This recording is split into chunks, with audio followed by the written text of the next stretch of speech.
with another Q&A for you guys that need help with your aquariums. So I hope you're doing well. If not, as always, sincerely, I do hope it gets better. So the whole point of this is to help you guys. You guys have been here and know the drill. If I don't know the answer, which I mean I'm pretty good, but if I don't know, there's a bunch of awesome people here that help us as well. Are in our chat. So let me go ahead and jump into live chat here. Hello, Aquarium Fantasy, Thomas G, Crystal, Christian B. Good to see you guys. And as far as this week, first and foremost, I guess I should mention before I forget, like always, the website is updated. So you guys been waiting for stuff to be back on stock. It is in stock. We got more trout gootieds, some more guppies, plants, different things in, or well, ready, not in, since everything's homebred. We don't really get them in, but they are on the website and in stock is what I should say. And then been working out on the enclosure. I know a lot of you guys also are interested on the update. You guys are just tuning in and listening over for the replay. I've been working on the enclosure out here. Now I've got all the interior posts put up, and it's time to start framing up the top of it and working on the roof, which that's going to be a little bit trickier. They are going to be 16 foot long. Uh, Getting the 12 foot 4x4 post into the van was pretty much my max as far as length of my van. So I'm probably going to have to get a truckload, really grind down to do that. But my plan is I'm going to end up taking like the next 2 weeks to work on aquarium stuff, get some more content ready for you guys. I know you guys been waiting for more videos, and I know sometimes I can get hyper fixated on these projects. So I'm going to take a little time, work on that content for you guys. So be ready for that. And then here, hopefully by the end of this month, we'll have the roof ready and then start screening, which will be huge, huge. It's already surreal walking in the back of the barn right now. Man, this mosquito bite. Let me see if you guys can see it. Freaking ginormous. There it is. Freaking got me on my way in here. It's funny, I don't sit and wait like right before my live streams. I'm always usually just trying to hurry up and get in here, sit down, and get it going because there's always stuff to do around here. I was actually working on catching a bunch of goldfish. And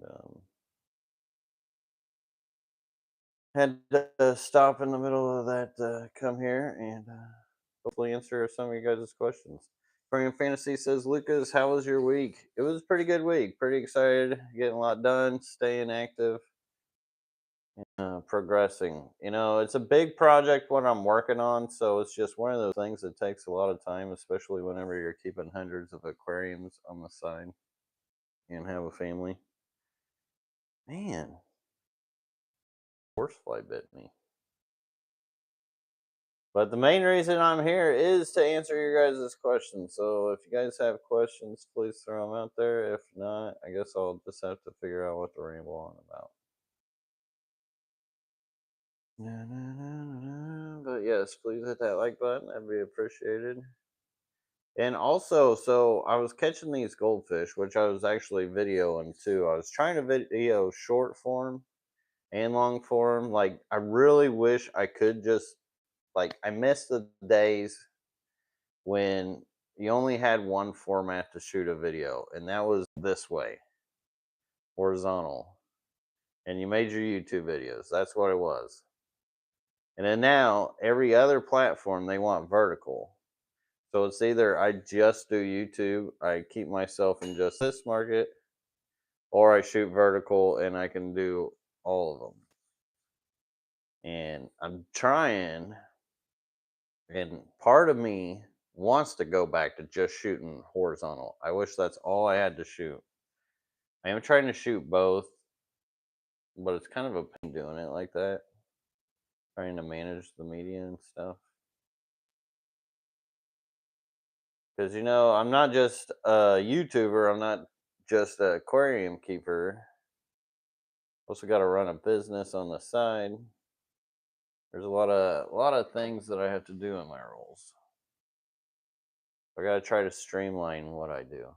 Aquarium Fantasy, thanks for posting up the website there. I appreciate that.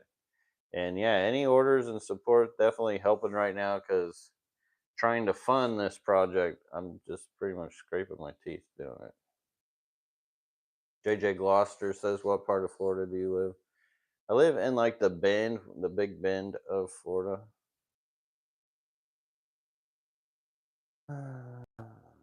Jesus Crisco says, "Hey, do you have any marble blue lip gobies? My male passed and my two females are lonely. I do not."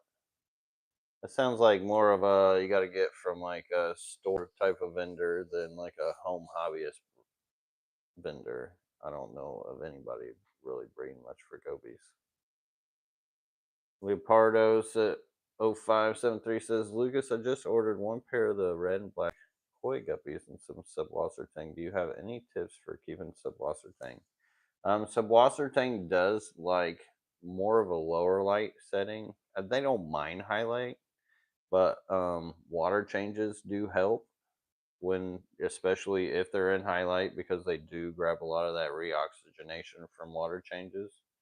There are no CO2. These are all low tech grown, which the tank they are in has never had water change. And softer your water, the better it is, but you can still keep it in hard water.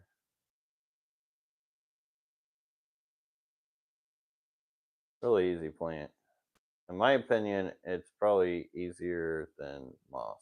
I feel like hair algae gets the moss a lot easier than like subwasser tang. Tree haunt kick as well. I don't have time to do that. There's a bunch of ways to multi-stream. Yeah, as far as streams, these are the only streams I do. I'm talking about just like regular content, pushing out content. Unfortunately, currently I just don't have much time to stream. Unless you guys just want to see me like digging holes and putting wood together. I mean, I don't know. It seems kind of boring. But yeah, no.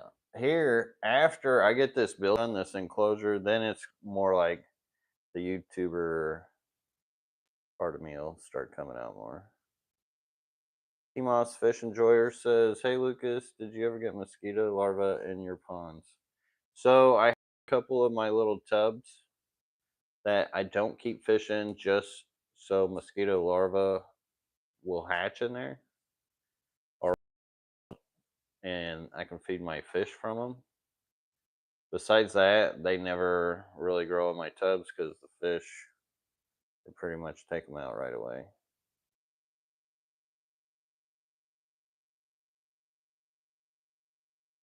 This is good food source. And after I get that enclosure done back there, I'll probably line up quite a few tubs just so I have a good amount of mosquito larvae. I gotta like watch it though too, because I don't want to end up breeding out a bunch of mosquitoes. Luckily, it's always a double-edged sword. And I gotta say, luckily, with all the dragonflies out there, which are like the bane of my existence back there, also keep all the mosquitoes away. So they're laying all their larvae, dragonfly larvae, in my tubs and predating on my fish. They also keep the mosquitoes away. And it really says a lot for Florida because mosquitoes in Florida, they're different. And we've been really lucky for the pure fact that it hasn't been much of an issue. And I'm hoping that it still won't be much of an issue. I feel like if I keep tubs back behind the enclosure, the dragonflies will come inside there.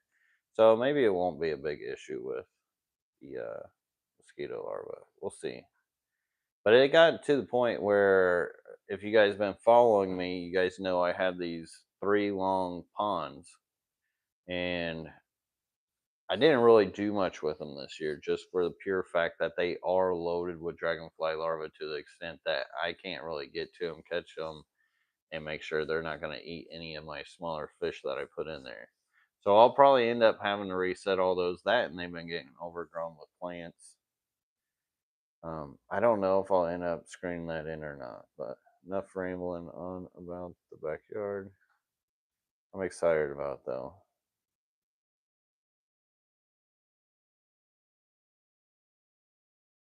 System all the time.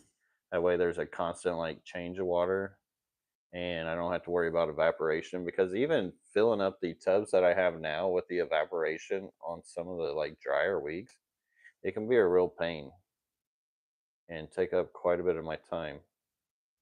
And when it really comes to doing a lot of what we do around here, like time management is key. Am I on the Wi-Fi? I'm not on the Wi-Fi. It does look bad. Oh, you guys are troopers. Oh my god. Why don't you guys tell me these things? Well, they're not supposed to know to. Oh, I don't know. I figured. You're supposed to. Oh, good old Sarah, come now to tell me that I'm not on the Wi-Fi. So, sorry, you guys, for the crappy setup. One day we will take this setup serious. I know it's been years. Sarah's putting her head up, like, oh my god, you say that, but yeah, kind of. It is what it is. Like we've struggled having good internet. It's more about the fish for me, so they kind of take number one right now. T-Moss Fish Enjoyer says, love everything you do, Lucas. You're great. Thank you, buddy. Appreciate that. The Wi-Fi is going wonky. Let me actually see if I could hop off here real quick and get on the Wi-Fi. Let me see. Let's see. Options. Let me. 12:30. Stock 12:31. 12:32. Here we go. It's rolling. Leopardo asks Lucas, what do you think about growing golden pothos underwater? I tried it in my tank and my clown loaches kept eating them, but online saw that they can be toxic to fish. Is this true? So, in the barn, we have a bunch of plants that grow up on the rock racks, on the top of the racks. And Lady LRB, she does an amazing job with them.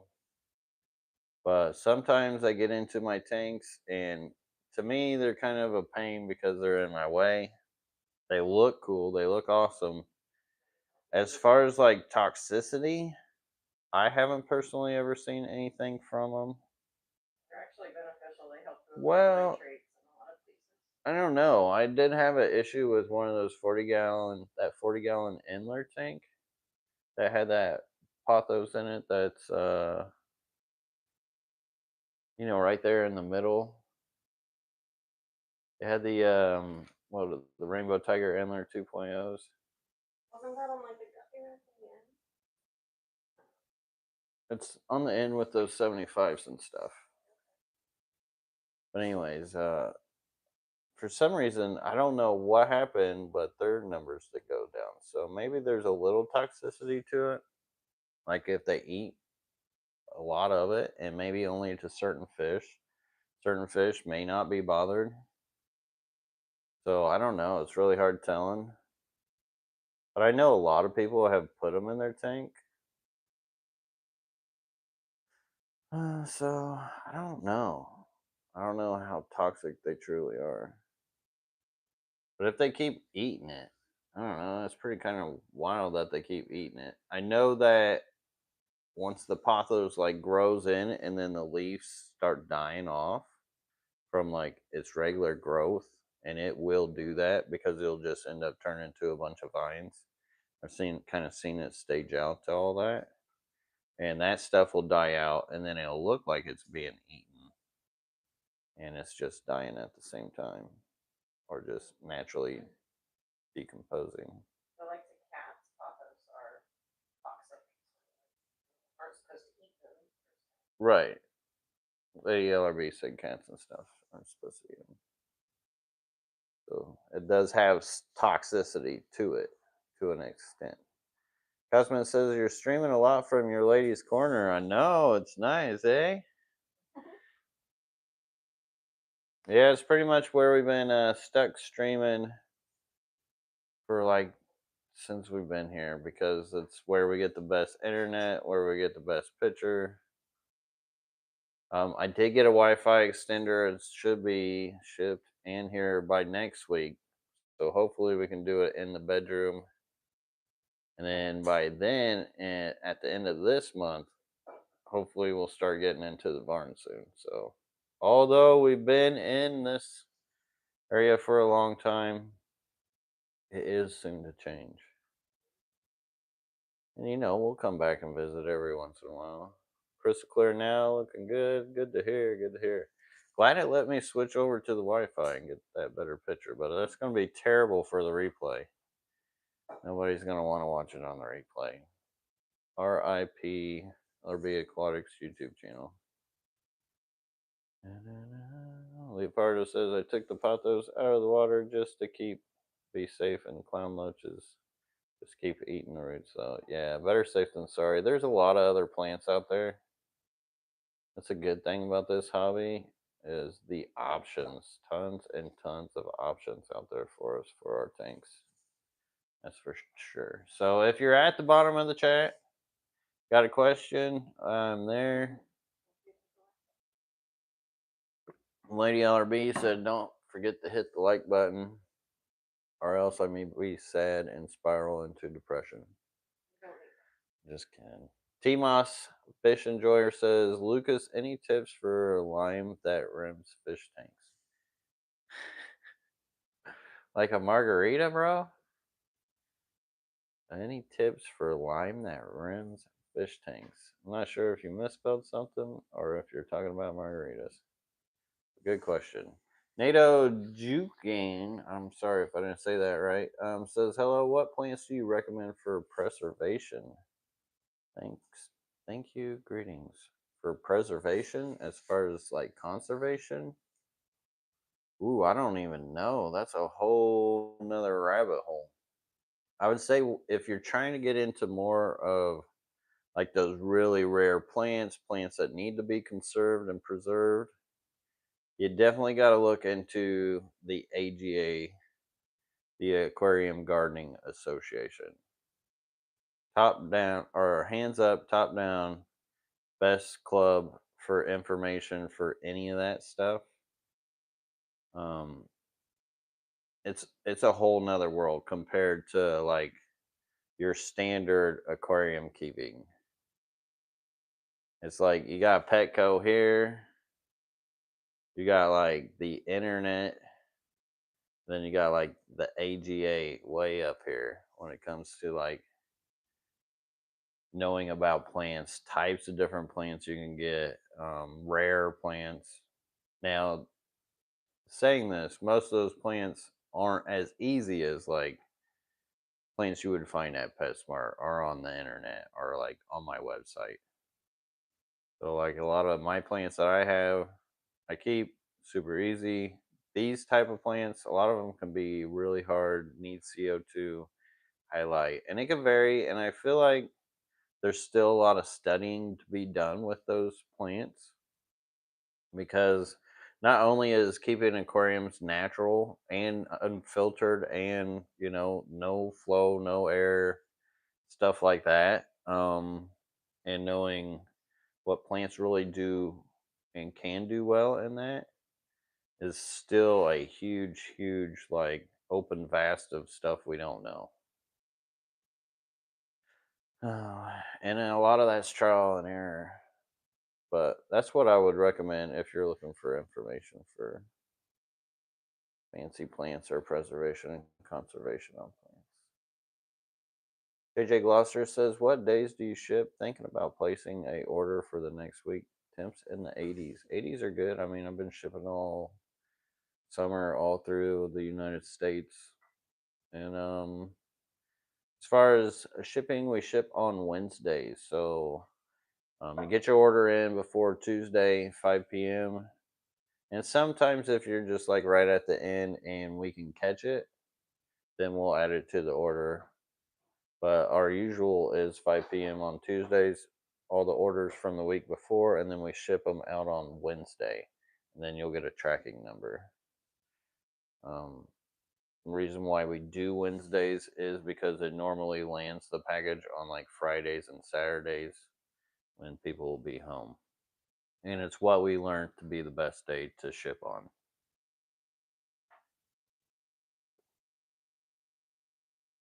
Then it makes it a lot easier for me to do stuff. So if I was doing shipping like every day, I mean, that's all I'm doing. Or to breed fish when I'm just shipping them. I can't ship them if I don't breed them because I don't flip fish. Michelle Angel says, question, my husband got a TDS heater or meter. My tank was at 677, but I have aqua soil. Is that good or bad?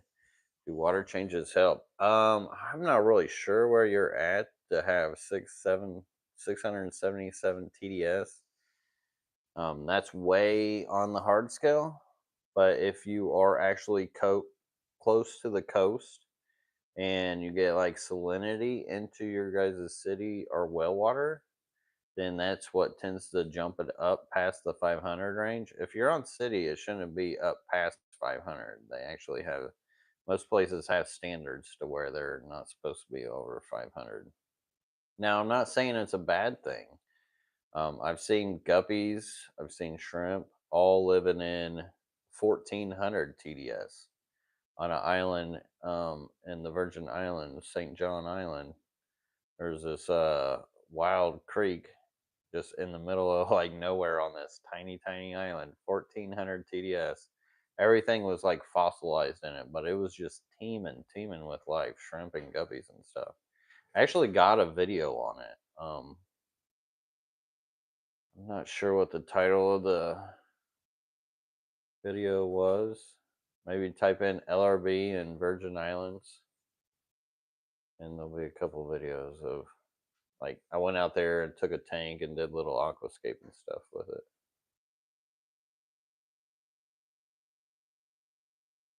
But yeah, I'm not sure where you're at to have that 677. Yeah, I mean,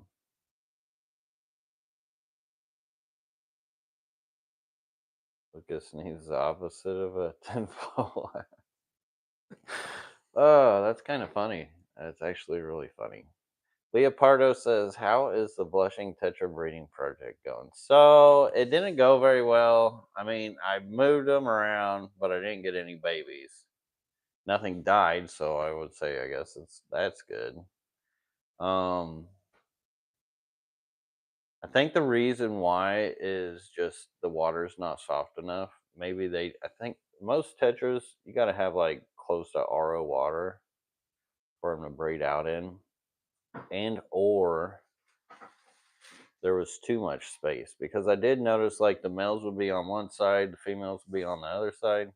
But that was like you would think would be the perfect breeding ground for them to just throw eggs. And to me, I felt like the females were skinnier. So I feel like they had to have thrown eggs at some point. And often with those tetras, you're supposed to black them out for like a couple days too, to where there'd be no light. Kind of hard to do in my fish room. Um, so I have a little breeding basket in there. I may end up trying.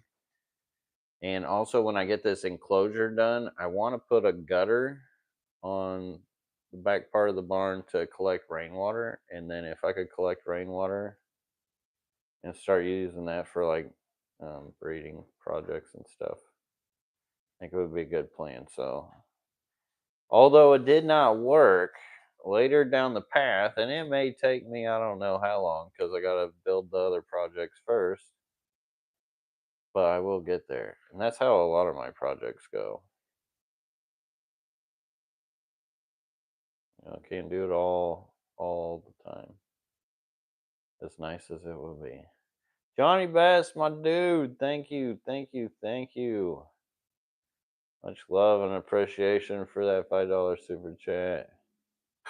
With the support, my dude. Thank you. Let me find this question I was just right at. Oh, I'm way back.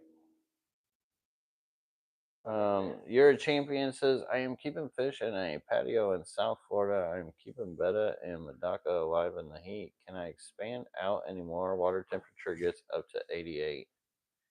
Um, you can expand more. As far as what to go for, um, I don't really know. Like angelfish, you could do. I mean, they do a lot of stuff in South Florida. They do tetras, some rainbow fish. Some of the rainbow fish don't like it like way too hot. Some of the libraries, and just like within bettas, like get into like those wild bettas and stuff.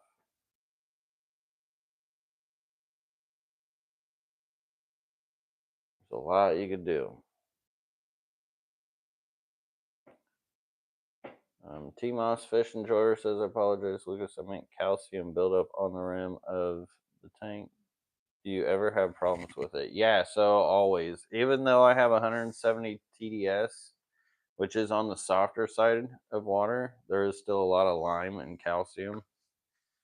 I don't know why I was thinking margaritas, but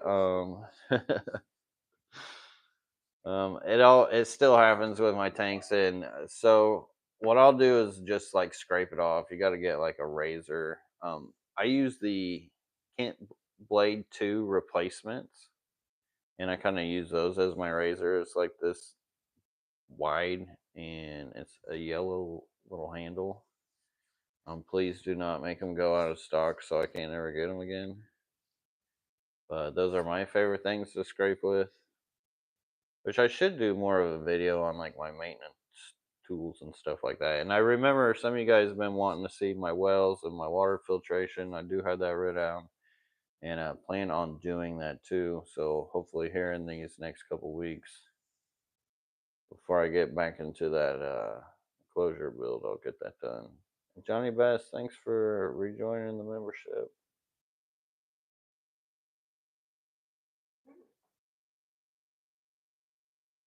He also gifted me. Oh, nice. Thanks, Johnny, for gifting one too.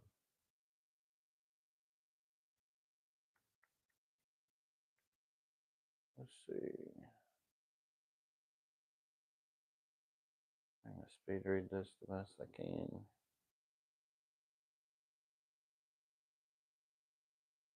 Looks like you guys are talking to each other. Let's see. Ain't nothing wrong with that though. And I am at the bottom of the chat. So if you did have a question and I missed it, feel free to throw it back out there. Johnny Best says, after so long, finally tried a no filter tank and it never had a problem thanks to you. Well, awesome to hear, dude. That's gonna send you down a huge, huge, huge road rabbit hole. I say it a lot, but it's so true because once you learn that you can keep these aquariums with no filters, then you learn that there is a space always for aquariums. Because sometimes we won't have like an outlet or somewhere that will be like, oh, I can't put an aquarium there because you know that's outlets being used or it's just not the right space. But when you go no filter, you can put tanks pretty much everywhere. And it becomes so much easier too. Like the headache and the work and just the issues that can arrive are a lot more minimal with the way I do it. There's a reason why I do it like this. I know a lot of people, it's still kind of fresh and new, and it hasn't really been shown much, and it goes against the grain on a lot of what people say. But there's a reason why I would sit there and have a fish room that was all filter, and then rebuild and build one with no filter, and have hundreds of aquariums, and yet still be building for more.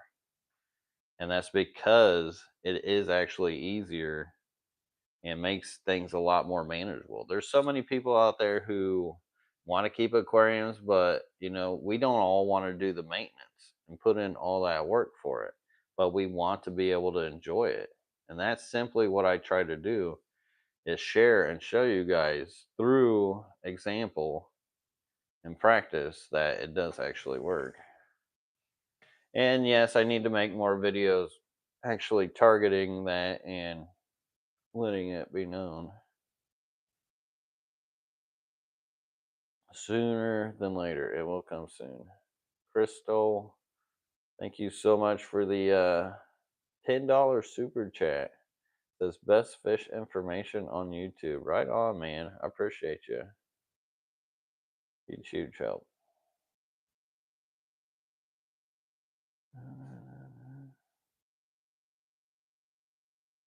Let's see. T Moss Fish Enjoyer says, "What's it like meeting the king of DIY?" So you know what? I've met him many times, and let's just say it's been different every time meeting the king of DIY. So I'm gonna have to say it's been interesting. It's been very interesting because he is quite a character, and I understand a lot of where he's coming from and where he came from, as far as just like YouTube and being where he was at and all that. I respect him. He's honest. He's a little bit crazy. He's really wild, but he is like honest to an extent, as far as like it could be a flaw to him. And he actually lets controversy work for him too. And what he's done for the hobby, and by doing that, like he's done a lot for the hobby, especially on YouTube. Like he used to get things trending and whatnot. And it takes that like stepping out of the box, because some of us, especially if you're not used to YouTubing, I know it took me a while to get used to YouTubing and getting out of your like comfort zone and being able to be that abrasive in a camera on like the internet, and push the boundaries with aquariums and getting them seen. I think he's done a fantastic job.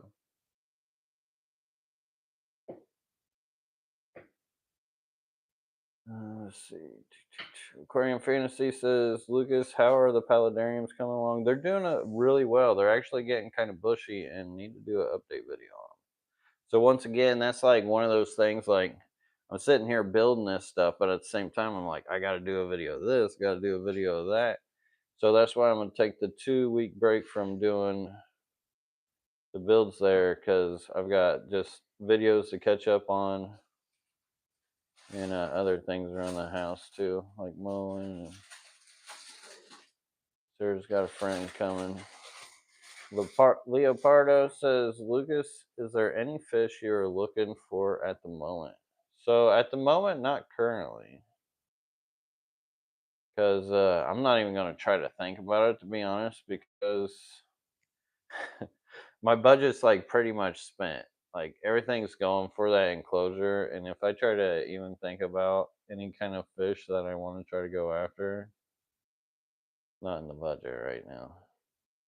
Sniff them tanks, Sunny G. Yes, actually, so if he actually makes a good point. If your tank has a funny smell, something's probably wrong with it. So when it comes to my aquariums, I know like people, I hear it from people that like, oh, you must, the smell in that room or whatever.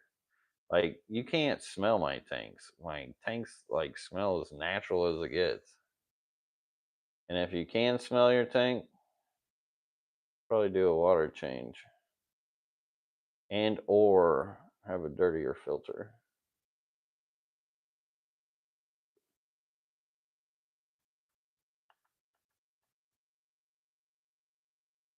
Let's see. JJ Gloucester says, "Do you worry about GH and KH levels? If so, what do you keep your blue dream shrimp at?"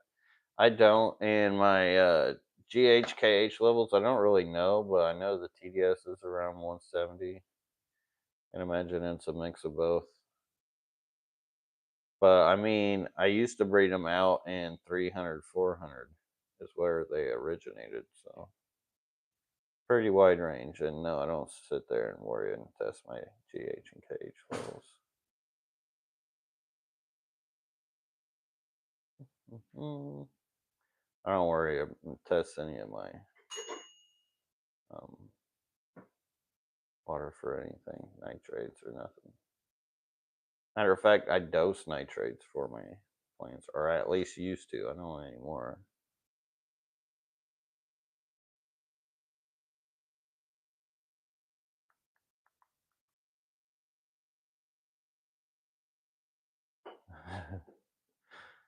um, yeah, probably Johnny. Probably like right out of the tap, 190. That's really good. You're really close to neutral. Like pretty much keep anything and everything.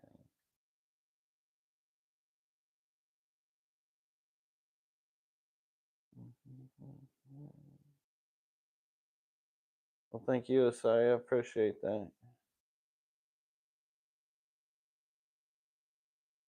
Honey Beth says, "What happened if Neocaridina blue and orange shrimp bred?" So, if blue and orange breed, good question.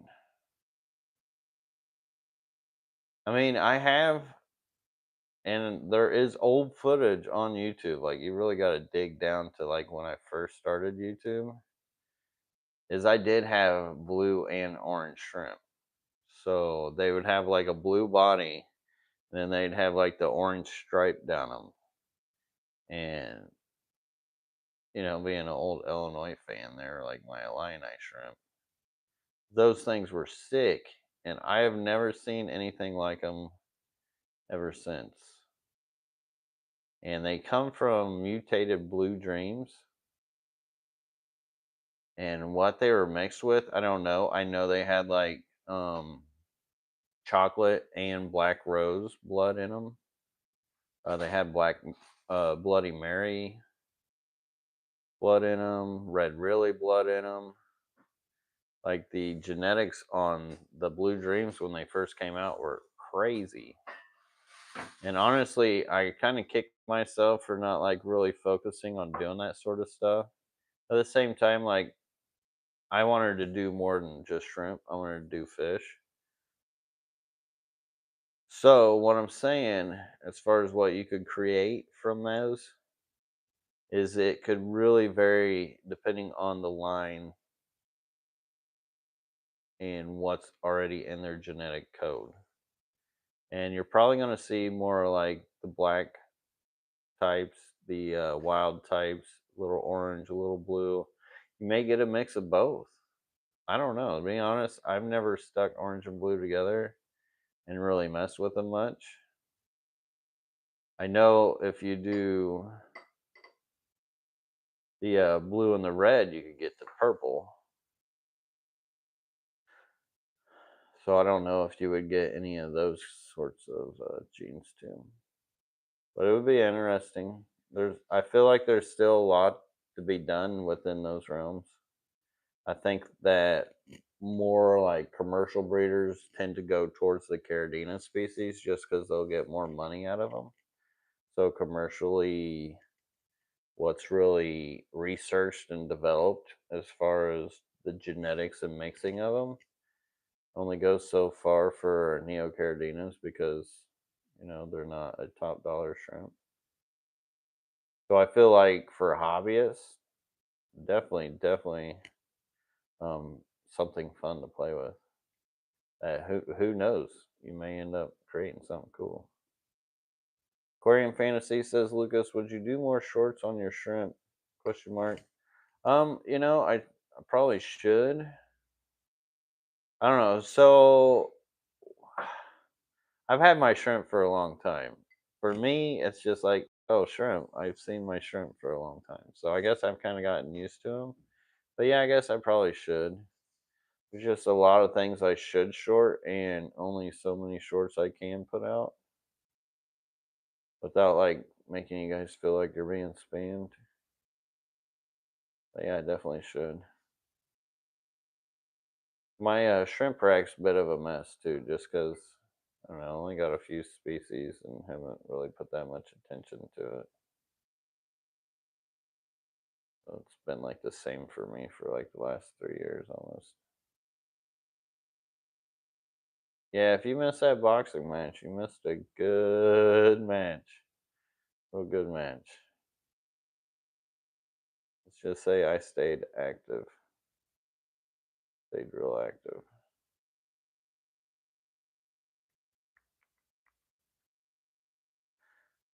T Moss Fish Enjoyer says, is oxygen in the water column really that good? I have a feeling it's overrated. So it kind of is overrated, and you got to watch it because it can cause problems too. Because that hydrogen also creates those pH spikes, and you can overgas your fish and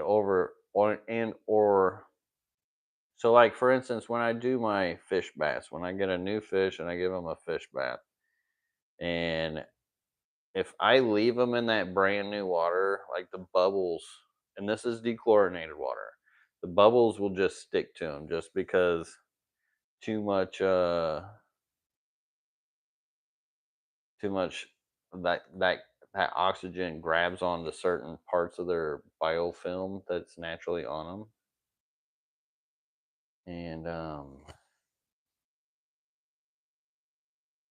you have to like. It would take a lot to really overdo it though. Like a pretty much new tank, like fish with bad immunities. If your fish has a strong enough immunity, shouldn't be an issue. But Johnny Bass, thank you again for the $5 super chat. Another one. Appreciate you, dude. Says ocean blue and your fire red. I will try it. Please do.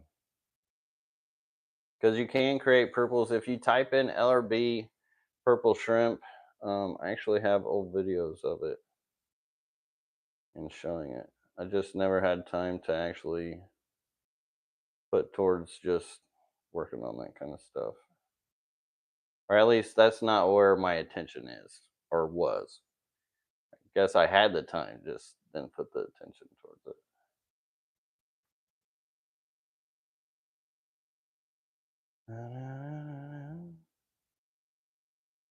Let's see. Scrolling. Feel like I've been there before. The site got deleted by Aquarium Fantasy. What? Aquarium Fantasy. Are you guys having a mod war? IKH is hard on plants. Learn from experience. Had to cut tap with RO. Yes, very true. So most plants, at least not most plants. Let me say like the plants in like more of the aquascape world and the AGA world, those tend to like KH is the devil. My plants that you would find on my website, they're not gonna mind that KH so much.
Let's try this.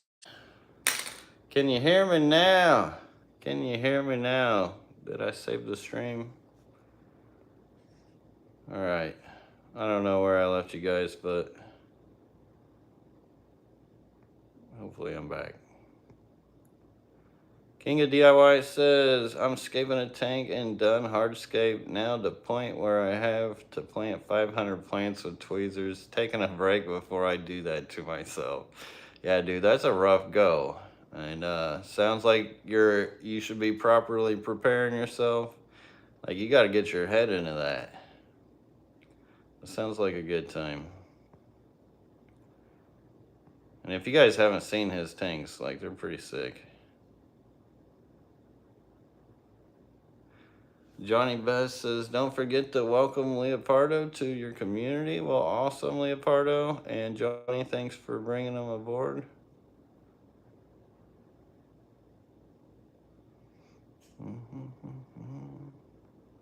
Yeah, I didn't mute myself. My mic died. You know, proper preparation.